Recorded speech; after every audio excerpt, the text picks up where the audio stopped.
Il y a depuis un certain temps quelque chose qui me revient constamment à la pensée à propos du ministère.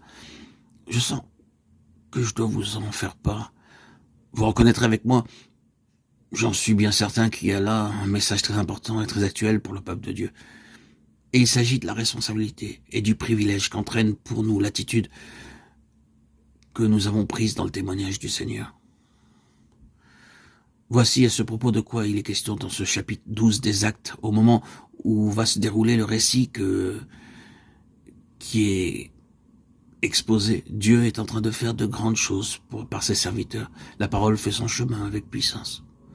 Aussi, le royaume des ténèbres, comme il le fait toujours en pareil cas, oppose à l'œuvre de Dieu une réaction des plus violentes. Il excite son instrument et met en mouvement ses émissaires. Ayant jeté son dévolu sur Hérode, c'est lui qu'il dresse contre le témoignage de Jésus. C'est lui qui l'emploie pour faire disparaître Jacques.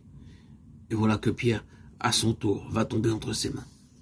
Or, que cherche l'ennemi dans toute cette affaire? Tout simplement à restreindre les effets de ce témoignage, en limiter la diffusion. Ce qu'il doit viser par conséquent, c'est le ministère proprement dit, pour lui imposer silence si possible.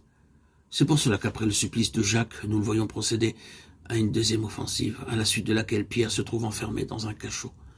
L'apôtre est donc là, chargé de chaînes et dûment surveillé par 2 soldats, pour ne rien dire de tout ce qui barre encore le chemin après les soldats entre lui et la liberté. Voilà, dans un sens, à quoi en sont réduits pour le moment le témoignage et son ministère. Limitation de toute nature, mise en échec, momentanée tout au moins, arrêt. Puis, c'est la réaction de Dieu, et bientôt, la situation va se redresser.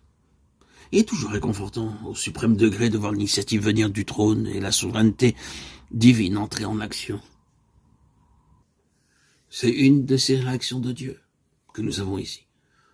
En face de cette situation, Dieu réagit dans 2 sens différents. En tout premier lieu, par un mouvement du Saint-Esprit au sein de l'Assemblée. Et c'est là, pour nous, un des aspects les plus importants du problème. C'est sur ce point aussi qu'il faut nous arrêter un instant.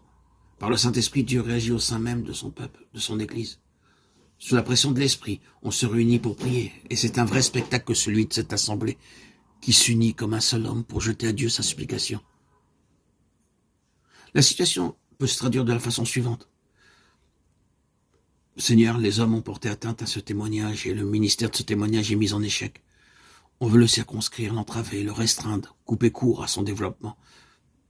C'est peut-être la fin à brève échéance. Or, tout notre cœur s'insurge contre cette pensée.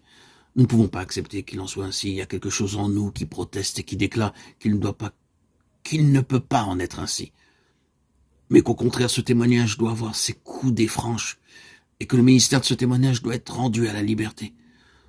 Nous croyons que c'est là la volonté de Dieu. Notre cœur nous en rend témoignage. C'est pour cela que nous sommes contre cette affaire et tous ensemble, nous faisons monter vers toi notre protestation contre un tel état de choses.